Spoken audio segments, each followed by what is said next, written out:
cast sings. You're asking about a musical episode. We can do Please go. Keep asking. I think we'd like to do a musical, but on ice. So, big question we've been getting out there in the Once Upon a Time universe is, I think we all believe once the curse was broken that everybody would just simply go back to fairy tale land. Yet they didn't. What's up with that? That's an excellent question. And I would be asking that too, and I wonder if we will find that out. I guess we'd have to watch season 2. Yeah, I really want to discuss that. But by the way, you know, everyone says go back to, but we don't know if there's anything to go back to. I mean, the last thing we saw was a curse ripped through a castle, wrecking destruction. Who knows if there's anything there? Well, guys, you start filming actually on Monday, right? So I know that you're under orders to keep things quiet, but you got the scripts when? A couple days ago, we got scripts. Last week. And what went through your mind as you were reading them? Were you, this is what I thought it would be, or whoa, or did you call each other?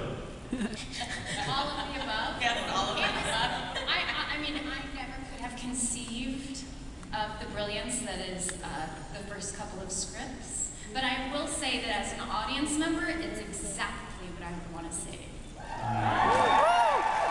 It's more than you could ever hope for.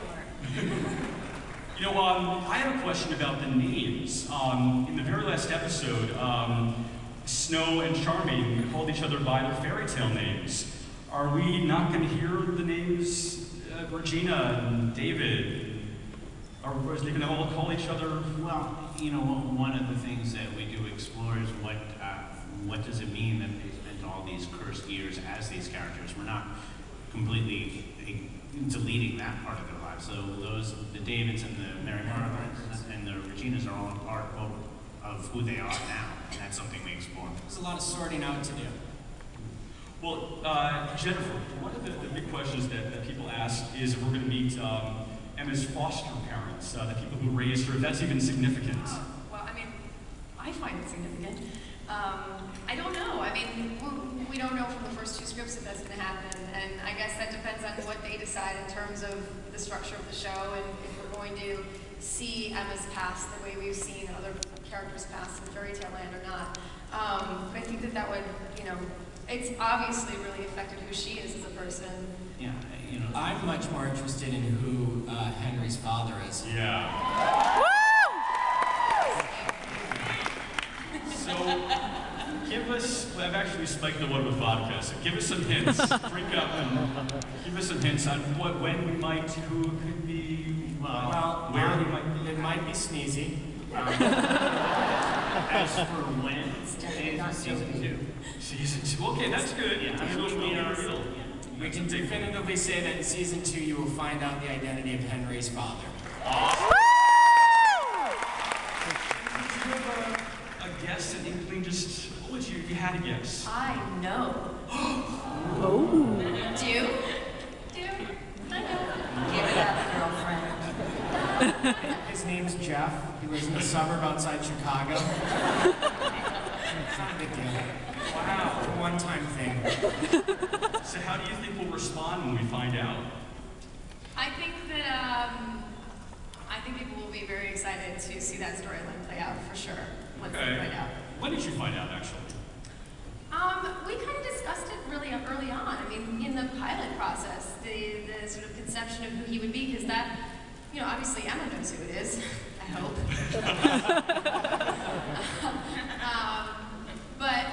You know, so that obviously impacts her decision-making and her relationship with Henry and her relationship with everyone in Storybrooke and anyone she comes in contact with, in a sense. So it was something that I kind of needed to know for my own research and backstory in order to start playing Emma. So I'll ask this, and I'm not going to say a name, but is it somebody perhaps we've met before? Well, we can't tell. Ah! Bastards! But it's either someone you've never met. When Emma was fighting the dragon in the finale, we saw the shattered remnants of Snow White's casket, the glass casket. So from that, I guess we're to assume that that's the remnants of Storybrooke down there. Is that correct? Is that what we're supposed to take from that? Well, I think... I'm not fairy tale land, not Storybrooke. I think obviously we saw last year there was some bleed through as if the two worlds were touching. And that is something that we are going to explore, why certain things came over and for what reason. Okay. Are you still going to tell two different tales? Yeah, you know what? The show this year is not going to change from the one you loved last year. We are just going to move forward with deeper stories and get more into the characters, but we are still going to go back and forth, and we're going to meet some new people along the way. Well, a lot of you became action stars this year. I don't know if you signed up for that, the bruises and scars that were to come. And Lana and Ginnifer, in your climactic finale scene, I heard that it got a little rough. How much of that was stunt doubles, and tell us about Well, those? there weren't any stunt doubles. Yeah. We did it. Yeah, We kicked each other's asses. we successfully hurt ourselves, I think. We did. I could throw myself into that. Don't worry about it. Cut to a huge bruise on the back of my arm, and Jen had a few of her own. Yeah, everyone was so worried that we'd actually hurt each other. We're like, no, we hurt ourselves. Because she threw herself forward, and then I pulled myself back, and then we had all these crazy bruises. But we're very careful not to hurt each other. Yeah, didn't hurt each other, just hurt ourselves. They had bruises all over, and Adam and I saw it, and we ran on the set, and we said, who did this to you? And with each other. It was kind of fun, actually, to show my bruises off, I have to admit. I felt like a real badass. Who else got some bruises and scrapes this season? I've had a few. Sure. Josh is lucky to have a hand, and Ginny's lucky to have an eye. I ended up in the hospital. Yeah. Episode 3. Right before remember in episode 3, the net scene? Where Charming strings up Snow White? I am conveniently covering my eye through that entire scene with one of the pieces of rope. Because I had just come back from the emergency room and gotten a number of stitches. I was very proud. Came back to work the same day. That's proud. We were the same. We're all like, we all got hurt. And We're gonna get hurt this It's a season. safety conscious. We do run. Ginny, did I hear that you, when you were horseback riding, there was also something with that, or? No, that was the day that I ended up in stitches. But Oh. while I was it involved my flying and someone else on a horse. Okay. Without saying what it is there something that any of you have to do in the first episode that you're a little worried about? Act. Well, you got that. Melding these two characters together. Yeah, that's gonna be easy, I think. Well, I know we're not supposed to play favorites, but I really do love to hate one of you. And I was hoping that Eddie and Adam, Lana, if you wouldn't mind, I'm going to pass this down. If you would just say this line that we heard you say on the show. Just take a moment and find your inner queen.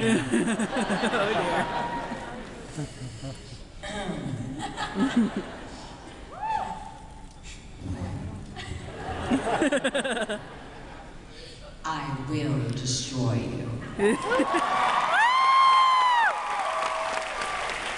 If it is the last thing I do.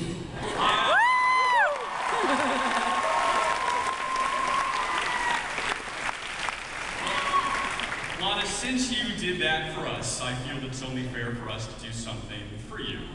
Tomorrow happens to be your birthday. You guys may not be able to sing, but I bet we can, right? Let's do it. Happy birthday to you. Happy birthday to you. Happy birthday, dear Lana. Happy birthday to you.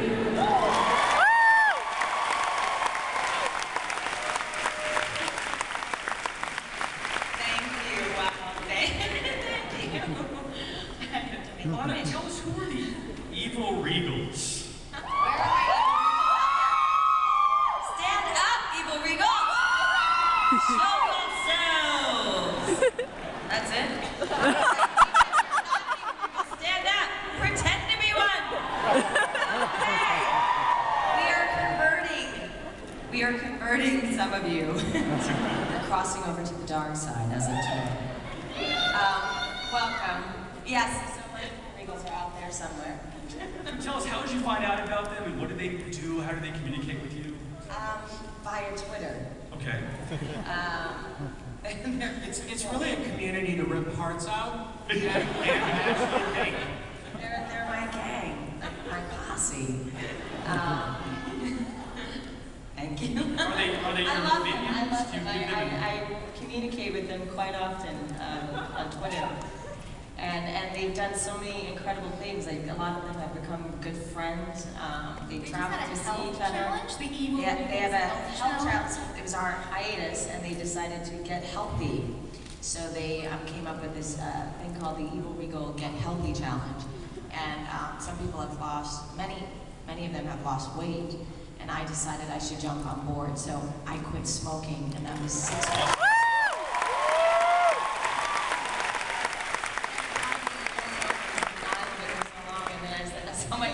Getting healthy, I thought I better do the same thing.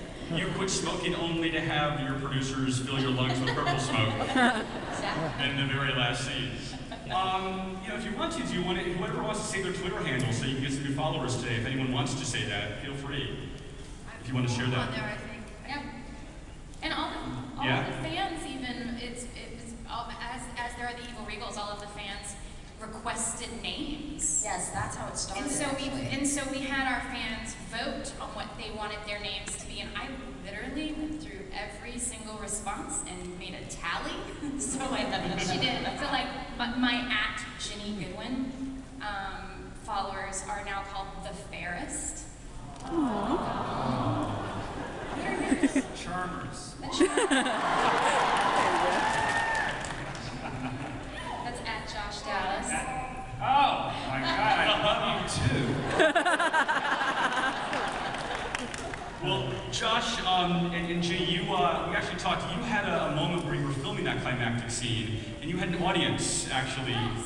Tell us about your fears and concerns in filming that scene when you were being observed. I don't know if I had any fears or concerns about it, but it was certainly different, doing the scene with a barricade of 40, 50 people sitting there watching. Normally it's just the crew and the cameras. When we were what I was nervous about was that the end beat of our recognizing each other would be leaked, and I thought that would be a shame because I would think it would be more satisfying as an audience member to not know that the curse would be broken at the finale.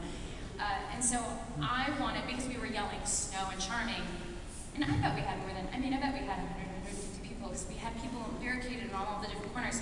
And I was like, what words look like Snow and Charming that we can yell, and then we can, loop it later, we can ADR it later with the proper names. We were coming up with. I think they were just noisy. You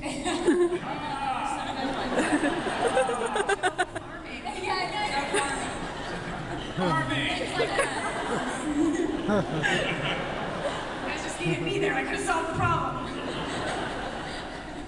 Well, Meghan, down there, when I first say what big eyes you have today. Thank you. Lovely. Now that magic is coming to Storybrooke, is it possible that you could turn into a wolf and start feasting on people in Storybrooke? Well, is that not the biggest question? That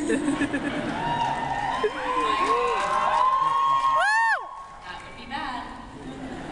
Who would you most want to feast on first if you had the choice? Ooh.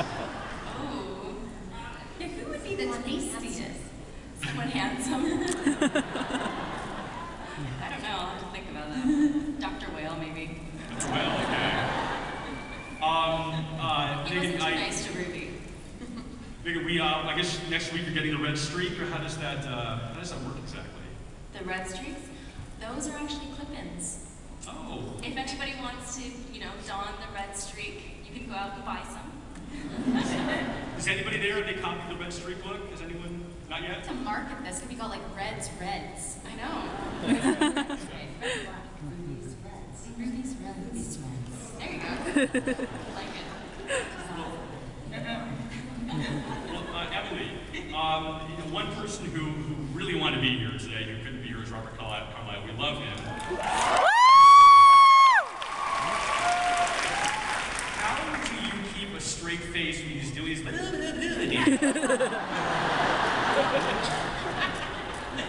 There's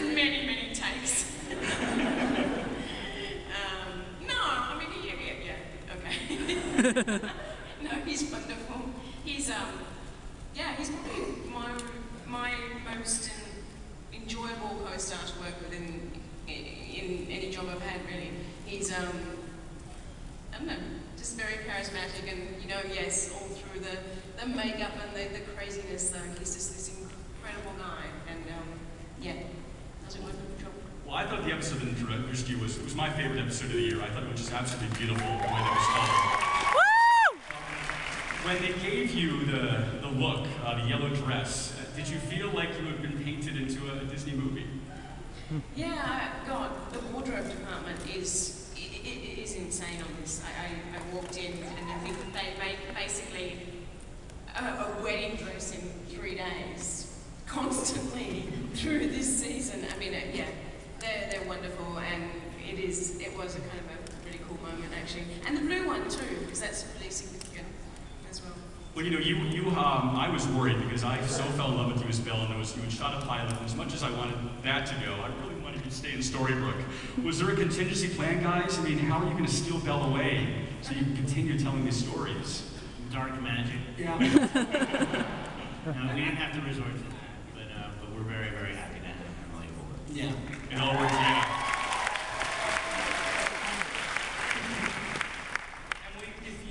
Play with any of your lost co-stars in Storybrooke, who would you pull along? Oh, God, that's a hard question. Really? Wouldn't it be the Aaron the baby? No, the baby's been through enough. Squirrel baby? Poor child. Russo can run out of a house and steal him? No, I think it would be fun to play with Terry. Even Yeah. though I know he's busy on 666 Park. Yeah. That Amazing. follows. Amazing. But maybe that kind of intertwines his story. Well, we need to get to some questions from you guys, but quickly I want to do a speed round of possible characters we could see come play with you guys. So, just about 4 or 5 names here. Little Mermaid. I'd like to see it. Love that. Someday. Someday. Okay, all right. Cruella de Vil. That's pretty awesome. Yeah. Okay. Winnie the Pooh. Huh? Oh yeah, exactly. And then lastly, what about Goofy? I think Goofy is probably going to be Henry's father, so... Give Emma more credit here. I mean, seriously. Emma did say she had a past. We didn't raise her. Tell the female Goofy. Like she's got some taste. Oh, what, you don't like Goofy? Where's a vest? Where's a vest? Wonderful. Wonderful. Very sweet and gentle. And he makes mixtapes. I don't like where this is going. Move on. So we're going to jump to you guys. We do ask these no Goofy and Emma questions, though. Go ahead, who's first?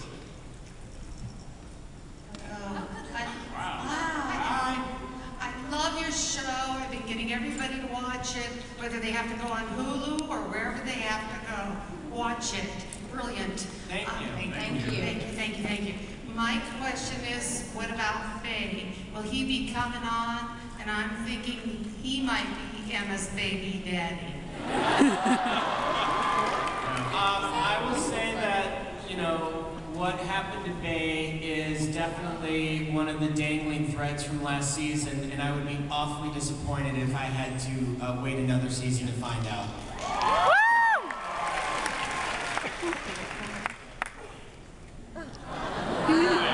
Hi. Cool. Thank you. I was wondering, are you guys more like your fairy tale characters or your Storybrooke characters, and how? What do you mean in real life? Yeah. I turn into a wolf when it's midnight. I think it depends on the day. I sometimes wish I were more like my character.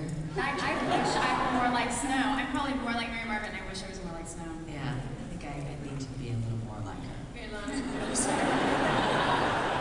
Charming. Lana, have you ever had a child like run in fear when he saw you in a mall or? Yeah, children do run from me. So adults. In fact, a lot of people run from me. It's okay. We're starting a support group for Lana this year. We'll have sign-ups afterwards. Lots of hugs. Thank you. Thanks. I think the Joker has a question. Nice costume. Thank you. I wanted to say thank you for putting on a show that's both compelling and safe for me to watch with my children. What was your favorite fairy tale growing up and why? For me, it was Peter Pan because I never want to grow up. For me, it was Snow White. The movie was the first movie I ever saw, and it terrified me. I was probably too young, but it just stuck with me forever, and now this. That's why Adam runs from me.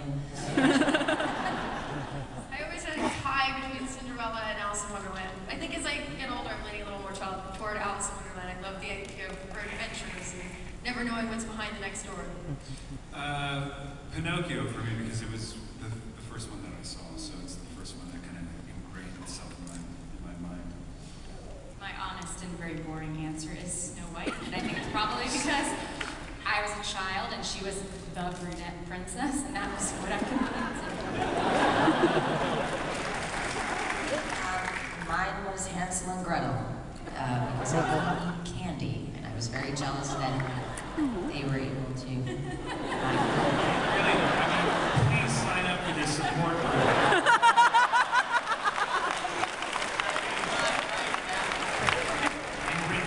I blame my mother for that one. Now you know how I play Regina so well. Amazing.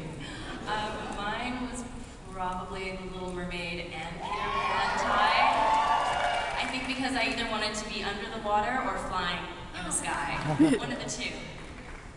No, it's kind of cool. Now, mine's really not interesting at all because I couldn't really watch this stuff when I was a kid. I was into like more Hitchcock and documentaries about murder. Psycho is one of the better fairy tales. It's right up there. I do remember wanting to be Pippi Longstocking for a few years.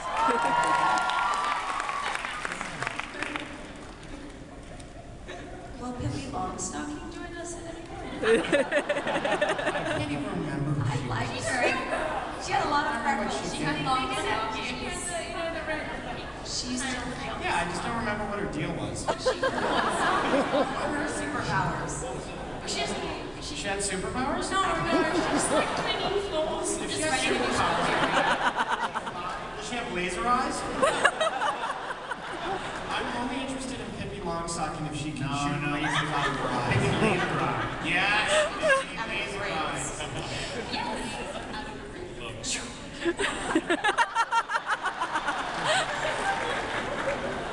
Laser cats on the show. I love it. She didn't clean the floors though. She put like those brushes on her feet. She was helpful. She was super helpful. Next question. Since you've been basing most of your fairy tales off of Grimm, like fairy tales in Europe, were you thinking about ever going towards like other, like different cultures, like stories from different places? Yeah, I mean, absolutely. We would love to be able to draw from stories all over the world. And, you know, I think sometimes it's just a matter of, we only have so many episodes and it's just a matter of getting to them. But we definitely would love to do that. And we definitely try and bring a little bit of international storytelling to it. And thanks to you guys, we've had the opportunity to tell more stories this year. We are excited.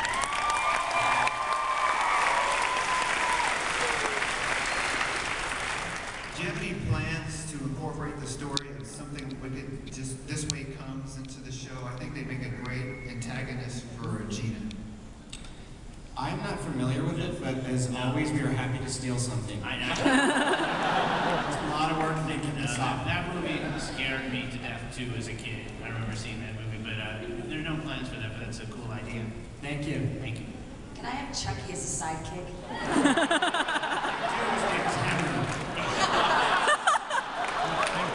Putting a knife in his hand this season.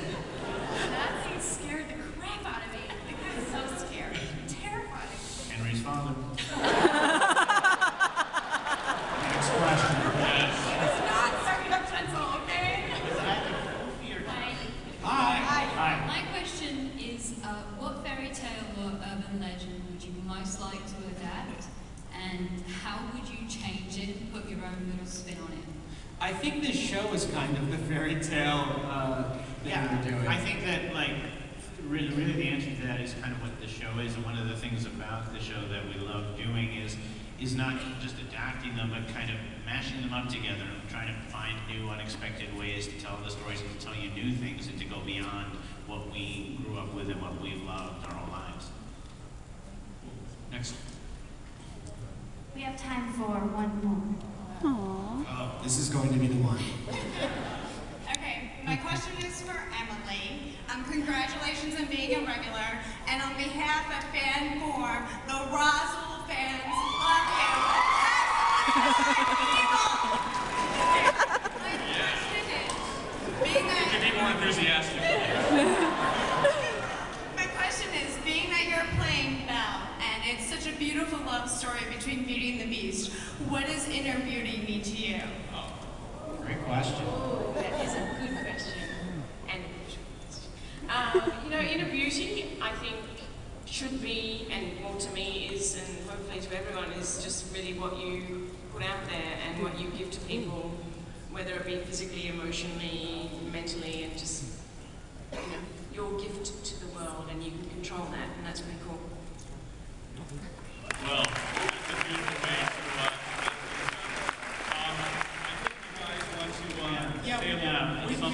We'd just like to say that, you know, although we're up here, we do not do this alone. We have a very, very talented group of writers. In fact, that Single Brook commercial was written by Jane Espenson. Yeah.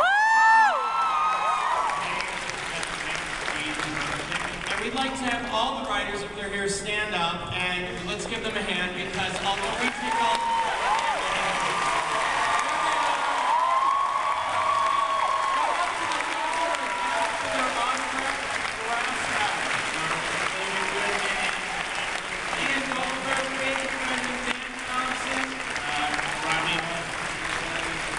and Jane Espenson, and if we forgot anyone, meet us on Monday, Dan.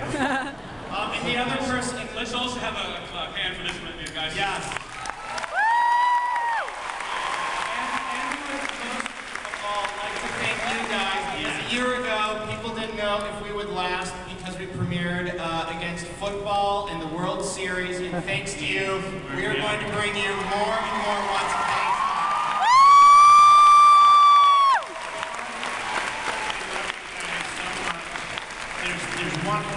One more little thing we can do. Something we would like to show you about season 2 that we're very excited to play right now. Something's coming. Let's roll.